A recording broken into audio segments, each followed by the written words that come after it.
Buenas tardes, mi nombre es Inmaculada Concesión López Torralbo y a continuación vamos a ver el tema 3 titulado La interacción en el aula de la asignatura Principales problemas de conducta en el aula, causas y factores de riesgo. Bueno, vamos a tratar una serie de apartados como bien es el que entendemos por interacción, cómo interaccionamos en el aula, el papel del docente, la interacción entre los estudiantes y el fomento de adecuadas interacciones. En primer lugar, tenemos la cuestión, ¿qué entendemos por interacción? Pues bien, la interacción se define como un suceso, acción, reacción, en la que se produce la conducta de hablar o de responder por un refuerzo del otro. La conducta de hablar pues no surge de la nada, sino que hay que tener algo ahí que dispara esas conductas. Por otro lado, el profesor es responsable pues, de fomentar interacciones apropiadas que prevengan la aparición de problemas de convivencia. También se produce la interacción de conducta verbal, es decir, el que decimos, y el acto de educar, que es eminentemente verbal. Por otro lado, la conducta verbal es como nuestra herramienta de trabajo.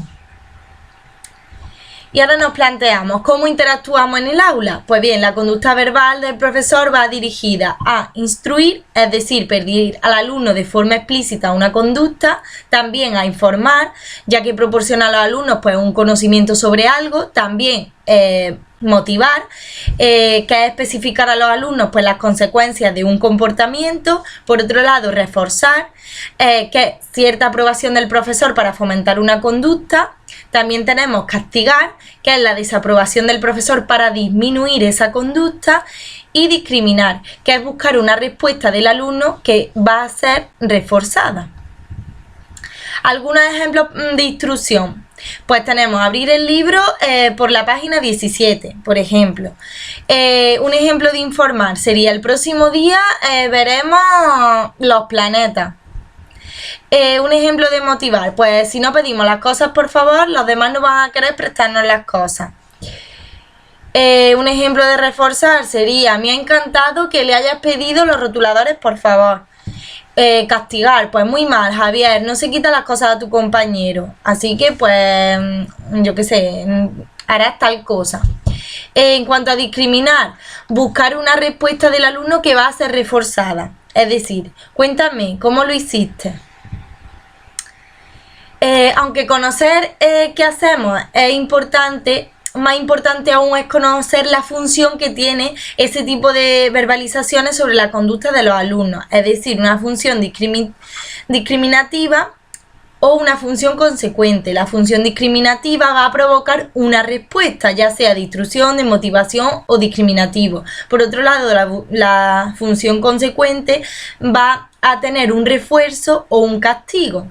Es decir, cuando utilizamos la interacción verbal buscamos un cambio en el comportamiento del alumno, bien sea para provocar una conducta o para eliminarla. Pero también buscamos pues, la adquisición del conocimiento con la verbalización informativa.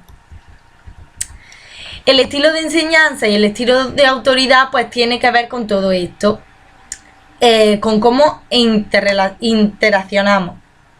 Es decir, tenemos dos tipos de estilos. Se puede dar el estilo autoritario, que está basado pues, en muchas instrucciones, castigos y pocas motivadoras y refuerzos. Y por otro lado tenemos el estilo autoritativo, que pues está basado en muchas motivadoras y uso del refuerzo. El lenguaje tiene una función bastante simbólica, es decir, cuando etiquetamos a alguien pues, de vago, de maleducado, de irrespetuoso, estamos en cierta forma implícita diciendo lo que esperamos de su comportamiento. Es muy parecido a decir, por ejemplo, no haces las tareas y espero de ti que nunca las hagas. Cuando transmitimos expectativas positivas o negativas, se produce un efecto llamado Pigmalión, que actúa pues, como una operación de establecimiento, y esta pues, aumenta la probabilidad de que la conducta vaya dirigida a confirmarnos esa expectativa que nosotros teníamos hecha de antes.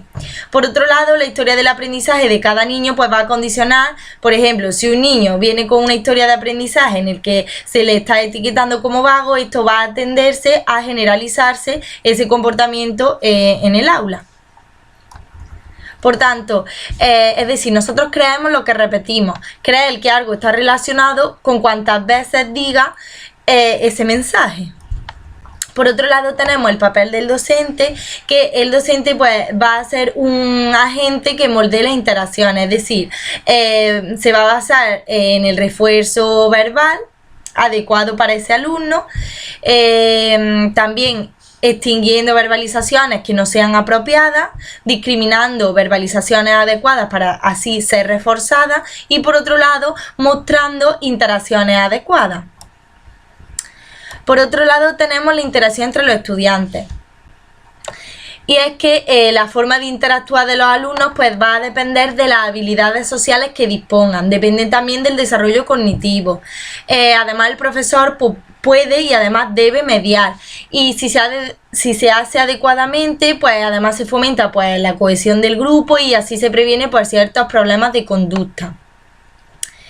¿Cómo fomentar unas relaciones adecuadas? Pues no utilizando etiquetas y menos delante del resto de alumnos. Además, hay que observarse las interacciones, es decir, qué dice el alumno y qué dice el profesor. Hay que entender la función que tienen las interacciones y el poder del lenguaje. También lo que decimos condiciona lo que hacemos, por tanto hay que tener cuidado ahí también. Hay que tener un refuerzo verbal y unas interacciones apropiadas. También ejercer de modelo a la hora de interacción. Poner normas desde el principio. Utilizar el role playing, es decir, la práctica dentro del aula. Dispone de un ambiente pues para facilitar interacciones apropiadas entre el alumno. Y además, pues moderar la interacción inadecuada entre los alumnos y reforzar la apropiada. Bueno, pues hasta aquí llegaría el tema 3 y simplemente decir gracias por su atención.